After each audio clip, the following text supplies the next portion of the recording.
Bismillahirrahmanirrahim. Assalamualaikum warahmatullahi wabarakatuh. Alhamdulillah wa syukrulillah wa nikmatillah la haula wala quwata illa billah. Wonten pangarsanipun para sepuh sesepuh nyangka sepuhan malinginipun ingkang kasebaken wonten ing kalenggan punika ingkang satu pono ing pamawas miwalepto ing pitutur ingkang satu pinundi saha kinabekten. Wonten pangarsanipun para pangarsane agami, para alim, para ulama, Bapak Kiai, Bu Nyai, para haji, Bu Haji ingkang rinten pantoro ratri tansah semanding wae kitab suci ingkang pantes kala dhereng fatwa-fatwaipun sumrambah saking para tamu kakung sumawon putri ingkang satuhu kinurmatan sumrambah saking Baraya Agung ingkang wingi saking Pratam Bogor Bojong Wonosegoro Boyolali ingkang satuhu pantos winantoing paghormatan.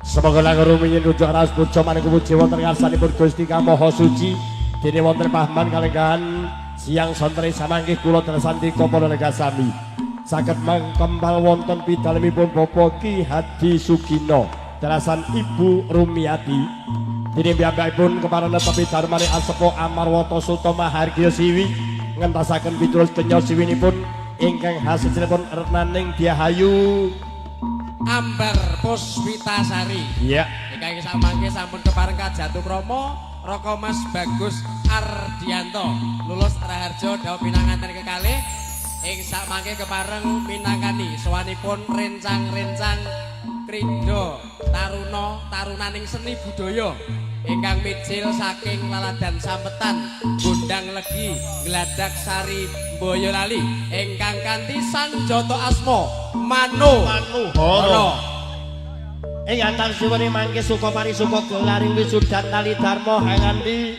sowanipun pinten-pinten wijuwati ingkang kepareng marang abiyantara wonten ing kalenggahan mangke ingkang kepareng hambabar gelaring suka parisuka ing antawisipun wonten pira iki yo gedhi-gedhi Jiro Lumatmo Jiro ya wonten Triwidyawati ugi Dwiwidyawata. Oh, Dwiwidyawata piye? Lah lanang ora wedok ora. Oh iya. Nggih. Nggih semoga gangsal Widyawati ingkang kalenggahan menika kepareng marang abiyantara hanyeng kuyung hajatipun Bapak Hadi Sugino kepareng marang abiyantara semoga gangsal kepareng jumeneng satata kabar suka parisuka. Kepareng ugi nyawiji para presiden saking Handaya Laras. Nggih, Semoga ini Handaya Laras bareng wonten Mbak Ani, Mbak Esther saking presidenipun Handaya Laras. Mbak Arianti, Mbak Riwis, monggo. Mbak Riwis. Niken Menika wonten Mbak Niken, Ibu Ari, Ibu Purwati, ugi Mami Ciblek Oblowati, lan kang pungkasan Mbok Mul, Nyai Mul, Naga Raja. Satata jangkep swanipun para kanca kadang seniman seniwati ingkang kepareng huyung-huyung hanyeng huyung regenging swasana wiwahan ingkang kawengku Bapak Hadi Sugino. Wilujeng siang, wilujeng pakaryan kalian para kanca Manuhara. Berbagi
ngandani tata upacara sungkeman dhateng Sudarma kekalih mugi tansah handayani rindaripun Gusti kang marepaningrat tumantu dhumateng putra pinanganten ingkang hanggayuh hayem-hayem tentreming bebrayan agung. Mas Gareng Nggih. sowan wonten ing Banyusri wonten pindalipun Bapak Hadi Sugino. Mas Hadi Ya. Sugino Lebda Carita.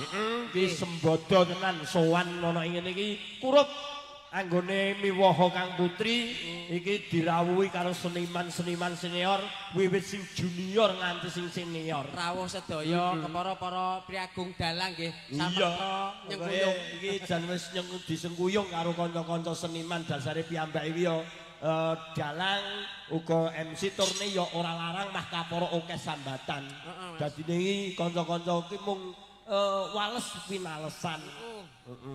Ya iki Manohara sowan lumantar klasik audio sound system sing nyengkuyung. Iya Lan karo uga teknik teknik profesional video ya. shooting. Di nganu iki di channel YouTube ora iki? Di streaming ora Mas Teknik? Oh, streaming. Oke. Oke. Streaming. Lajeng kula menika nyaringi para tamu sutresna menika nembe ngerahapi pasugatan Pasugatan, ya. Jumenaken Widyawati setunggal mboko sawiji Mas Bejo. Langsung loro-loro Mas Gareng. Oke. Ya diaturke ingkang pepunden-pepunden. Pepunden. Panjenenganipun Mbok Pur kalian Ibu Ari.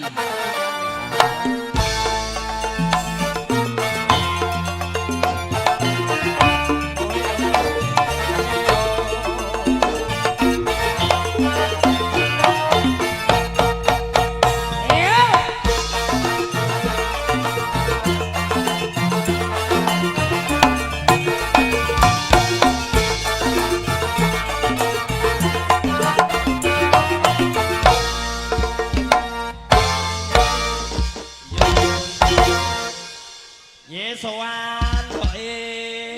Suwan le. Buke sehat. Nggih. Mbok ya sehat to? Aku waras. Oh iya, sehat ya waras. Sehat ya Iya. waras. Biasanya mung sehat tok ning ora waras. Enek lho sehat ora waras. Masa-masa. Lah kuwi. Ya iki ya waras. Le sawit Nggih. anak pelanang gareng. Nggih, Bu. Awan iki panjenenganipun Ki Hadi Sugino. Ya. Mas dalang kita, Mas MC kita, pambiwara kita, mantu putrine. Mantu putri. Ora usah susah-susah. Tak sawang kok kaya kesel ngono lho, Mas. Bubur. Heh. Ngerti ra kok susah ngopo? Lah ngopo? Karo ngelos-los kursi bakne nyewa dekor ki yo larang. Ora ya iki kursi iki dekorasi iki nggone adine lanang durung lanang dhewe. Nggone Dwi Cahyono Raja Manggala. Kondang Mangku dekorasi. wanita lima. Siang niki kok mboten ngagem blangkon sing nika sing biasane. Oh, iki rada beda iki. Blangkon tembaga kae. Ya jumbuhke kok ya. Iya. Iki muga-muga Nggih, anakku donga, temanten Mbak. sarimbit sing awan iki diwiwaha anggonipun dhawuh manten manggih welujeng Amin. diparingi keluarga ingkang ayem tentrem bagya walya ya, Bu. Amin. Ya, jan. Dongane diwakili bubur ning jane nek seniman donga ki apike kanggo parikan ngono kae lho, Bu. Piye? Tariane piye? Dongake ngantene. Heeh, Piye? panjenengan wae. Aku. Hah. Iya lho. Wong kowe garenge handaya laras lak ya ora ngerti to. Menyang bala kulak bayem. Menyanggala kulak bayem. Temanten mugi bagya mulya bebrayanipun ayem. Ayem Tentrem. tentrem. Amin. Terus Yang sawah panen gabah yen garing gunang selepan. Terus? Temanten mugi sakinah mawadah warohmah manggih kabejan lan kamulyan. amin. Minding untalateng. Apa kuwi? Temanten putri enggal meteng. Oh ya. Amin. Iku penting kok nggih Bu nggih. Ya Oke. sing baku. Nah, sing ditunggu-tunggu Iya. ya kuwi. Dadi ki donga ki ora usah mulek-mulek sing kaya ngendi tekan ngendi, sing penting tundone temanten kekalih ki enggal Mboke Nggih. di timbali panjenenganipun Bapak Haji Oh. ingkang kagungan Sekar Kondang. Ati kondang. Bosi iki bosi. Engko nyawer karo mbokne engko terus ana WA. Wong kok sambate mung duit wae. Nek wani kapake, nek wani ditambahi. Biasane iku ora mung abang siji lho. Biasane iki abang loro mbok wedok ndi? Biasane iki abang iki loro apa telu kene? Bubur, biasane abang loro ki lak tanggapan. Ora. Iki sambatan. Biasane iki nomor rekeninge ndi yo langsung transfer ngono kok. Iki ngersake apa? Ya wis ngerti nyanyi, mosok glung. Ya, iki ndongake manten sik ya, sing alus sik ya. Ndongake manten. Iki sida mbok keke aku apa ora? Alah, biang kentil. Atek ngono jajan. Iki tenan ra ditambahi tenan. Ibune. Kene ibune iki telu iki papat iki. Ya Allah. Ya Allah. Ibune papat kok saiki ya. Iki mbok tuwa, iki nomor 2, nomor 3 iki ragile. Kuwi lak garwa sing palsu jane, sing asli iki asline mah eneng iki. Sing asli ya rawuh iki. Endi? Iki lho, loro. Kae kalau. Ayo mbok mul kuwi kok. Sing asli lho, sing asli iki. Dek. Oh nggih, masuk. Oh, aja pistol Deni. Marti bedil dasi. Ya, mangga jaturaken suka pari suka. Suka parisiko. Kakean gunem tanpa. Gino. Tanpa gino. Lah kok ya iso mesem kok ya. Iya. Mangga. Ayo, pamit. Bawane kudangan tumrap manten. Dindilan. Monggo. Iya. Panjenengan siapa Mas? Urut elek. Kono dhewe paling elek berarti. Moh aku ayu dhewe kok, kowe sing elek dhewe. Iki ya tenan mergane payune sik dhewe kok ibu kok ya bener ayu dhewe. Iki anu pesindene Nabi Sulaiman. Nabi Sulaiman. Wis tuwek dhewe, wis putu dhewe. Pamintaku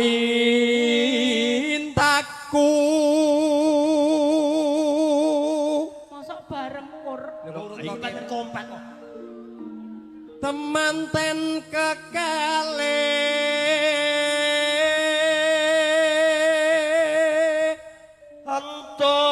antut runtut tansah reruntungan. Mas, iki sampun miyos bakso nggih, Bu? Ya. bakso Bu. Wah, nggih. Jan, Bakso Bu. Aku mau kaget. Iki kok metu nggon kaya anu pesenan online anano kae lho. Desa Mawacara ya ngirit ora isa-isa. Lah iya to. Niki pun modern. Apa kene iki banyu larang to, Nduk? Mboten kok ya. Lah iya.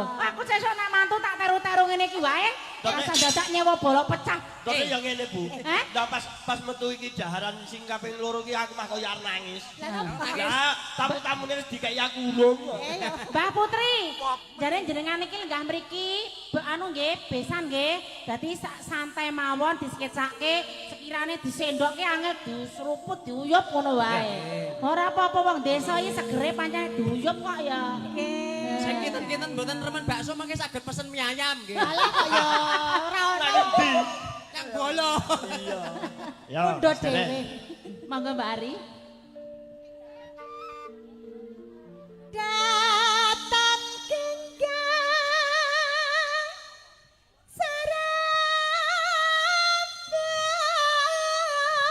sarabat. Sawer satu sih penyanyine Jiro Lo 4567. Iya. Wong koki kondang laris kok. Iki turne anu Bu. Niku nggih pemanasan ya, Mas. Ora timbangan engko angel didum, tukokke kecap engko nguyup sithik-sithik. Mantap. Lah iya. Kowe iki biasane 200 300 lho. Tenan ya? Gusti Allah, pokoke nyekseni. Ya. Iki tak delek ning kene sik ben mana. 500 calone. Hah? DP, siap. DP. DP. Kok temri, Mas? Ora apa-apa. Mangga. Kene ben anget. Lamun ado caketing ati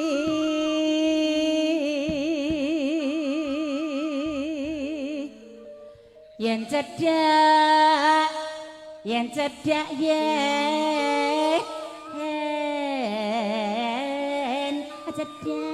tansah. Iki Mbah Ribut. Mbah, iki nyuwun pangapunten anake wedok kemayu ling bawa. Iki nyuwun anu pangestu karo pepunden-pepunden dalang ing laladan Karanggede Wonosegoro lan sakiwa tengene. Iki sing lenggah ning kene iki dialang kabeh lho. Dalang sedaya. Mula iki ya tetep rawuhan dalang-dalang utawa seniman-seniman sing kondang ana ing sak. Kaya dalang kae. Iya to. Dalange wong pegatan. Yen cedhak tansah mulat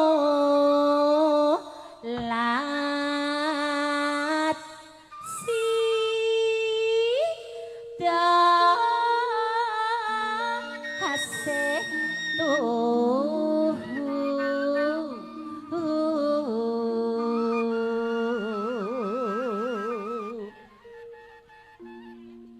mangga Pindo mimi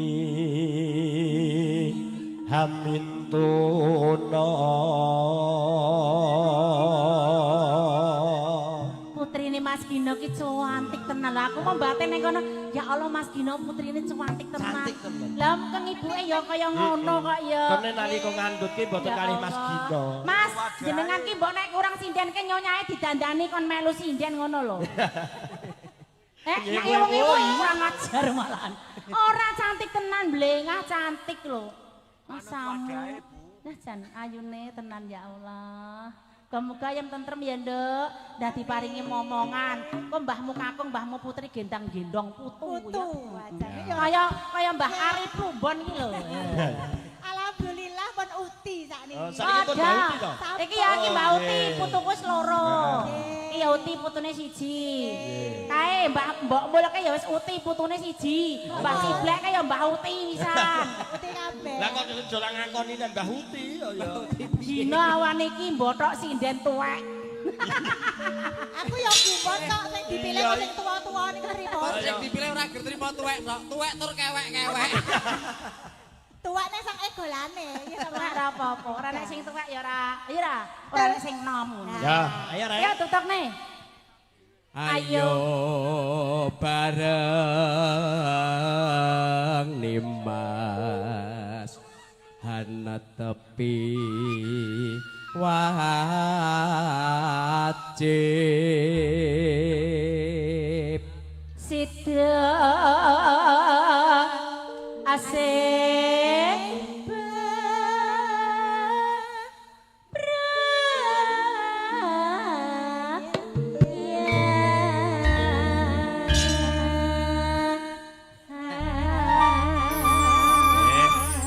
Langsung langgamipun monggo. menaturaken langgam Sidasih.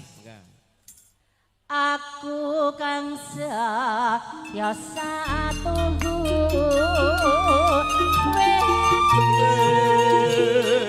yen nganti saiki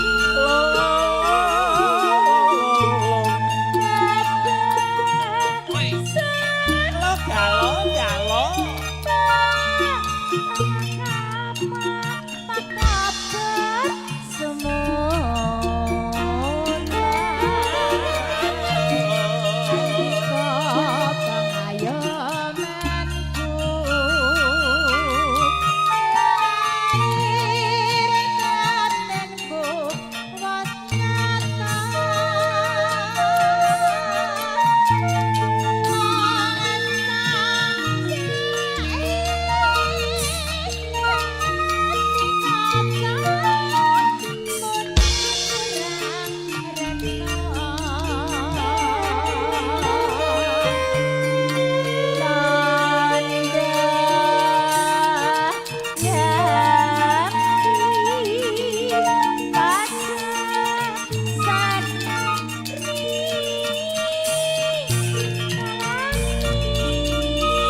Mboke Ibu Ari nyarengi lelagon Sidasih kapure jurung pangeston. Nggih pangeston foto-foto saking keluarga ageng besan. Oh, Nggih. nggih. Saking keluargaken Bobo Tukimin. Nggih. Sagotra brayat keluarga kasuwun foto sesarengan temanten setunggal mboko sawiji mugi Ini kabar le dipitaken. sing foto ki mbahne, Pak Dene, Bulike, wis pokoke tanggane kabeh pokoke foto ngono Nggih, wae. kagem kenang-kenangan. Iya, ora apa-apa. Monggo Semoga Bapak Ibu. Rati sing wanci kepareng lir gumanti nyaketi putra pinanganten kekalih. Semoga. Bude, lah jan seger ya Dek nggih. Lah jan, pokoke liyane wis rasa anu pokoke kok ditelaske ampun pekewuh kali liyane. Nek mengke mboten sah mampir. Nggih. Niku mergane anu kok menikmati. Menikmati. Lah jan, aku sesuk arep turu ngene iki tenan kok wis radine ngirit anu ya Bu. Ngirit ora isa-isa. Bu Pur kalian Mbak Ari. Hei. Niki siang menika nggih kanugrahan. Apa? Wonten kerawan artis kondang Sapa? Mas Bam DKW. Oh, Menika iya, iya. Mas Didik Kembot KW mangke nggih kepareng nyawiji kalian Mas Jody. Ya. Alah. Lah nika Lah mana piyayine? Nika. Oh lah ya. Halo Mangke- sayangku. Mangke kasuwun dono swanten nyawiji Nggih. kalian Manuhara. Siap-siap. langkung rumiyin. Dadi kempot. Iki sarambahan wae ya. Heeh. Dan dobleh mergane penyanyine Nggih. oke. Waradining para kanca kadang seniman setunggal rambahan kemawon. Aku kira arep nyeraki tunggale duit 100 kilo.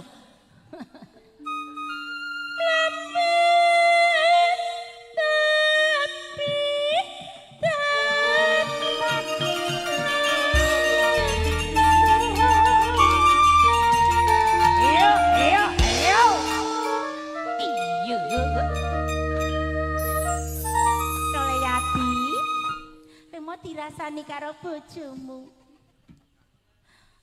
Adine kaya niki gemes ngono karo ya wis apa-apa wong bojone.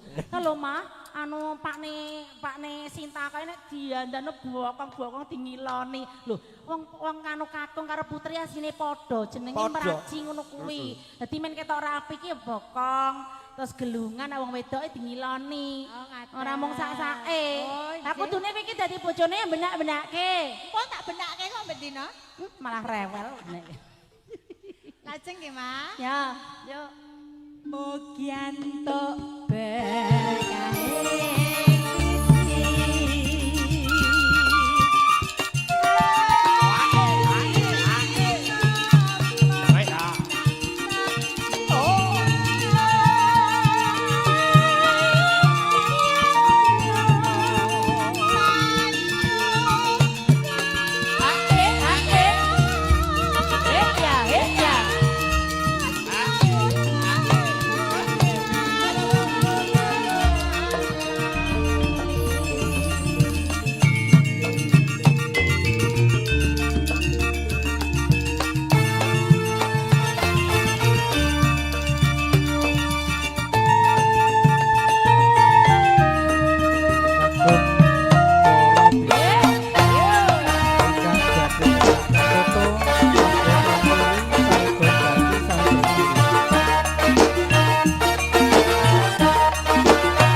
sampun ngaturaken seduluripun tembang situasi lumantar prakanca Manuhara campur sari.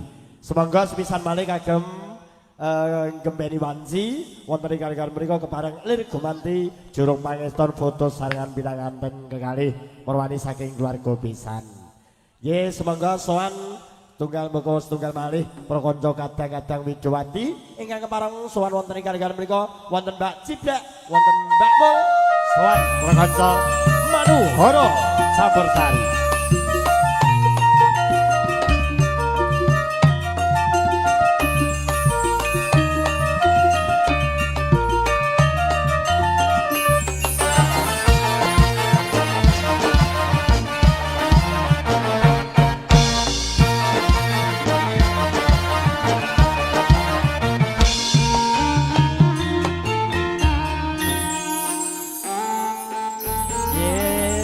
Mbak Ciblek, Mbak Mul, Mas Benjo. aku kok saya merinding. Lah ngapa? Lah diapit gudi-gudi yo ngene ya. Lho, Iki yo Mas, iki seksi Mas, seksi. lah iya. Lah jeneng ngene iki piyayi-piyayi kuru ya ngene iki. Asine kowe sing kecentet. Kok kecentet Lah iya, kurang diombeni. Ora ampun golek. Nek kowe iki ya nyereke lho, iki bensine iki telu kasih mbok teke goloro napa? Ya loro. Sing teko keri kae Sing ya. teko kae asline ya ban. Nah, nek napa ora mbok teke sing kono kae? Oh, udu kae iki udu banci mau wis tak tileki yo. Kae teko keri terus Teko mangan keri bakso. mangan bakso loro. Ayo mikem sisan mikem. Ya, diken Mary. Kene kan. Yo. Lah iya, iki kene rumah takut. Oh iya. Awor mbok pur ki gen ketok wedok tenan ngono kok. Lah iya. Iya. Aku ki tak mangan sik, kowe iki ngerti ra ado-ado ki awake ngono ya gur bakso kuwi. Yo ora kok yo sik eneng es barang. Iya ya gur kok es mangan. Apa ya Pak Ginan apa bayaran iki? Ya. Tak cucokke leh ku nyumbang 20. Aku kok musuk nyumbang 20 nek lek ku mangan Kok sithik. aja kaya ngono. Lah, Sing jenenge nggone kanca dhewe sedulur ki aja Aja hitungan kaya Ora usah ngono. dihitung. Ora, aku ki lho, Pak, mungkin nek enten amplop tulisane isine 20 nggih, mungkin kula niku. pirang puluh men bejo lho Pak Gino, biasanya blawus. Wong biasane Eh, Nggih. Nek rek mangayu bagya menika Mbok Mul, nggih. Mbok Ciblek. Nggih. Niki. Wonten dalemipun Pak Gino. Bapak Hadi Zih. Sugindo. Mugi Lah, iya. temanten kekalih dadosna keluarga ingkang ayem Sakinah tentrem. mawaddah warahmah. Zih. Allahumma amin. Mugi enggal pinaringan kekanjengan katresnan awujud putra. Nggih, mugi-mugi Satemah- egal pikantuk Izin. omongan. Satemah dadosaken warga ingkang Zih. bejo donya bejo akhirat. amin ya rabbal alamin. Amin. Kancane do dikeki seragam ro Pak Gino ngaku ra dikon ya aku toh mangat lho klambi sing beda. Aku Wong nek kok senengane kowe kuwi kejujuran kan karo Pak Gino. Mbok iki. per dek ra seragam iki. Lah aku ra dikeki kok ya ngono lho. Nek Pak Gino ora Iki- dikon aku ngono. Iki ki seragam pribadi dhewe-dhewe. Berarti ora iki. seragam khusus Pak Gino Ora, tiken. iki ki bantuan. Oleh Pak Yadi. Beda, yen iki bantuan kanggo Mbok Pur jaman semono. Iki Ya. bantuan Pak Yadi sak jarike. Mangga diaturaken panglipur. Nggih, aturipun. More miyak seperti Gagrasena sasana. mawon nggih. Oh iya. Gading trio totolitol. Aku ki aku ora banci. Lah kaya apa? Lah wingi makan sotek bareng lho. Iki kok kaya ngono peh nggonmu rada mulus ngono lho. Mau Pak padha-padha Gino- le sotek. Ya. Aku Mbok sotek. mul ya sotek. Ngene aku sontek solikin ae. Heh. Sontek solikin. Ya ora ngono, Blek. Mergane dhisik iki jaman niken awake dhewe beda. Bedane Napa? apa? Niken dilumahke awake dikurepke kok. Nggih, iki lagune apa bola? Iki awan iki sindene tuwek-tuwek sing gadis kur aku. Iya. Sing gadis 17 tahun kan kur aku. Iki napa Nggih, to? nggih. Iki karepe piye kok mbok gawa rono terus ki piye? Sirku ki tak ngenekke lho. Ngene lho. Terus Lho. mbok erek kok wedhus ngono maksudnya. Lagunipun apa? Yo tali bancine iki mawon. Nggih. Lali bancine. Wah, aku ki jane pambuka manuk horo ki apal. Ku ning wis setengah capet-capet. Lumantar campur sari manu. Nggih, manuk horo wah ya gone nom-nom Mas Jan. Iya, nom banget. Paling nom dhewe sing Mbak ngendang. Tarno. Sehat ya Mbak Tarno. Paling nom dhewe sing ngendang, aku paling seneng dhewe sing ngendang ae. Iya, kowe iki ya sapa-sapa seneng. Soalnya dicokot alat, digodhog ora empuk. Aku reoni ro Mbah Giar, Mbah Tarno. Ayo bolo. Ayo Bre.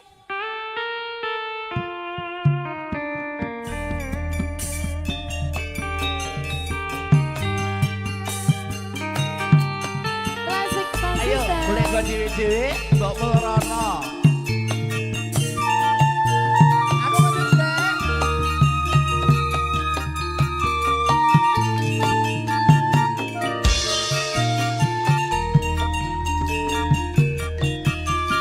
Hati nangku sing tak tunggu dolen aja ning bawah emanyo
mbok yo lemunine becek ngono lho kok. Lah aku ki ngiras-ngiras gerong kok. Ya. Gerong wong sepirang-pirang kok padha meneng wae. Ya gerong. Lah aku mau mah ngerti kuwi kaya kathok suwek kok. Gem nih Gem. Hei, Nek kene dingin banget. Dingin ta? dingine nang kene ngarep Serasa masa di Tawangmangu. Nggih. Eh, lho. Menika nyuwun ngapunten Mbak Niken, Mbak Cibrek, Mbak Mul. Menika keluarga saking Demak lan ugi saking Jakarta kasuwun nyaketi teman-teman kali kasuwun foto sesarengan. Oh nggih. Nggih, monggo. Keluarga Monggo. saking Demak, saking Jakarta. Engkang boten nganti pasangan saged kalian banci nggih, Bapak Ibu nggih. Gratis niki mengke sing gadah Nggih, Bu, dereng Bapak. gadah bojo mengke saged foto kalih kula napa mbokmu. Nggih, nggih. Mboten bayar tur dijamin mboten meteng. Mergane padha linggise. Iya, yes. Ibu-ibu lho Mbak Den Hua penyanyine gelange akeh lho. Bancine kuwi lho, nggih Bu nggih. Lho. Lah kuwi iki ora ngerti to. Piye Aku to? iki bar kulaan pas paing. Oh, iya? Paingan ning pasar Suwian nggon tampah kae dijereng. Tak tuku 100.000 tok 6. Maka Kejanjane kowe no ngendi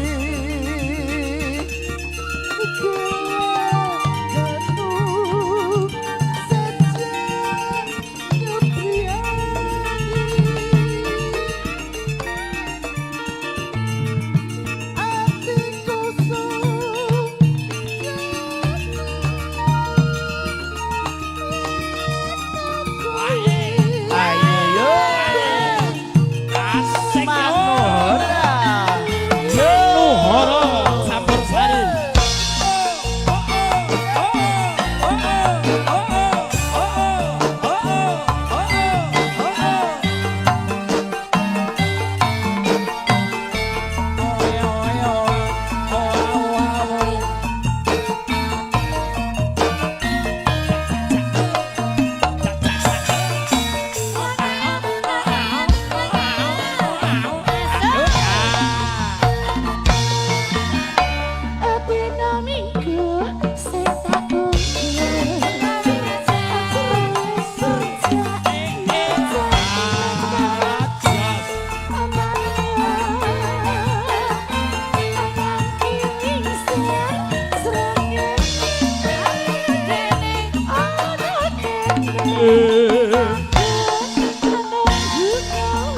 Bengawan Solo.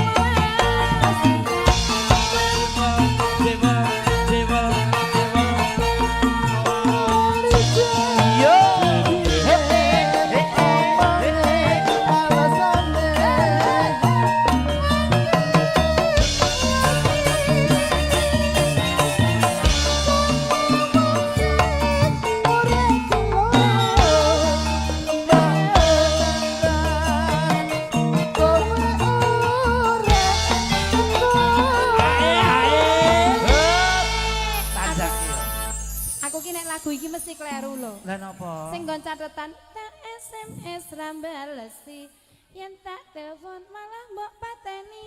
Mangkeloni aku ngono kuwi, Bang. Mangkel kok Iki yo mangkeloni. geleman kok wong iki dadi. Lah tulis wong wedok lah, ya. Mbak Aja Esther ki. geleman koyo. Mbak Esther ki lek nyatetke. Masa kowe kalah karo Mbok Mul? Lah Mbak Esther ki nyatetke mangkeloni aku nih sing bener Kae piye? Mbak Esther Sing bener ki Mbak Esther ya bener, Pulpen kowe ya teh. bener. Lah piye? Dadi ya mangkeloni aku. Oh, mangkeloni aku. Mbak. Heeh. Mangkel apa mangkel? Ya mangkeloni. Lah ya kuwi mau. Asia. Soalnya Mbak Esther sing ngakon ngeloni bojone dadi ya ora salah to Mbak Esther. Tetar men.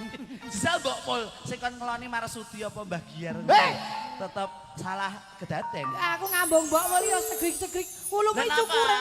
Mbak Mul. Hei, Arep sambatan ya wulune dicukur sik cegrik-cegrik kok ngono. wong ora kek tukon silet kok. Oh, sik wong ki aja sok kaya ngono. Wong ya aja kaya ngono kuwi, gotong royong nggon kanca sing Gotong ikhlas. royong. Mbak Mul ngomongke lek ra kaya itu kon silet. Ini wis dicepaki karo Pak D Hadi Dino. Wis dicepaki. Oh, senso ae lho. Wong gorok gulumu kuwi. Gobet geng Rajang Baku lagi ngerok, Mbok. Ora apa-apa jenenge wanita perkasa ya kaya ngene iki. Wanita perkasa kok jenenge Mulyadi. Delokan KTP-mu, jenengmu sapa asli? Kowe ya Slamet Wiyono. Lah nek aku ngakoni jenengku Slamet Wiyono Iki iki Slamet Wiyono. Bu. nama sakti. Soalnya sing berlaku tur wani ngetoni duit ya mergone Slamet Wiyono. Iya. Neng BNI, neng BRI, neng BCA ya Gus Slamet Wiyono. Tone Iki Mulyadi. wingi kono entuk alangan. Apa? Kecelakaan ning dalan to, kepleset tiba. Iya. Oh, tangi langsung slamet to. Oh iya. Lah iya. Wiyono terus. Lah kan mergone jenengku Slamet. Pinten ikem apa-apa bles ra Slamet. Kan rasa harmor Slamet Wiyono. Nyapa lo? Kowe kok ndak utang. Kok iso? Lah napa? Sendal Ora tak kok copot. utang lho. Wong aku ya ora marak Ora mau meksa to. kem piro kem? Apa? Ya. Sejuta ya. Mah anu. Apa? Yo. Janjana kowe nang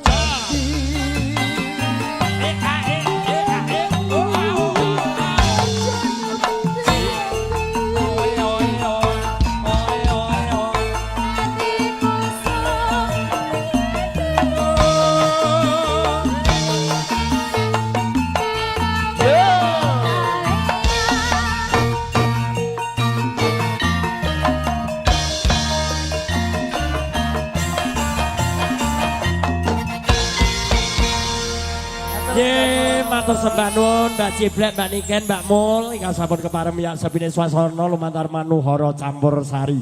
Dene wonten ing kaliyan menika suka parisuka kasih gek saking sawetawis ludhangi wanci katur sang pengendali wara sawetipun kasumanggaken semonggo. Lek, njok tulung. Gak ono sandalku. Kopi, Bu. Panjenenganipun para tamu putri kagem satu Pak Mamuli. Nombi sasmita sangatang pangarosaning pargian liwah para katang pangembating arya. Lodhanging swasana pepaman kawungku pamodhang sang pamungkadi panjenenganipun Ki Hadi Sugino miwah Ibu Romiati kepareng neraos gunging panuwun menggarapipun sagung prayagung tamu sadaya lumantar lambang tata upacara Saragata Panakrami. Parandri kanthi bombong belaning panggalih inggih saged kinamar pindha kajuglukan ukir sari karuban segara mutiara. Inggih kinarya pangok saking pamodhang sang pamangkuwi tanoyan mung panjenenganipun inggih winengku pakurmatan Kanjeng Raden Arya Ribut Carita Negara inggih kinarya hanjeni mengah lambang tata upacara Saragata Panakrami. Burih rayuning sedaya jumenipun Kanjeng Raden Arya Ribut Carita Negara kasubuh saking panjenenganipun Kinardi Widodo miwah panjenenganipun Bapak Gunarata kinarya hanjene mengah lampahing tata upacara atur pangayu bagya kunjuk sangya para bela tresna. Kunjuk panjenenganipun kasun samapting ganti sangarya daya-daya cekasing sasana panengan tedak pring sasana anggen lumaksa namun cinandra kadung agung kang tumedhak saking kita Mataram.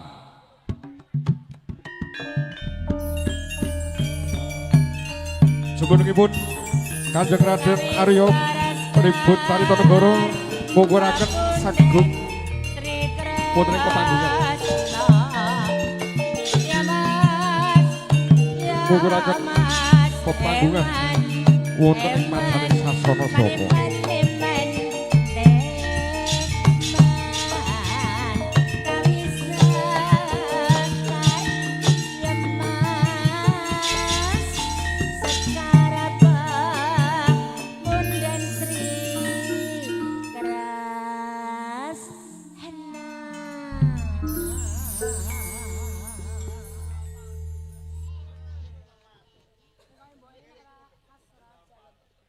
Kulon.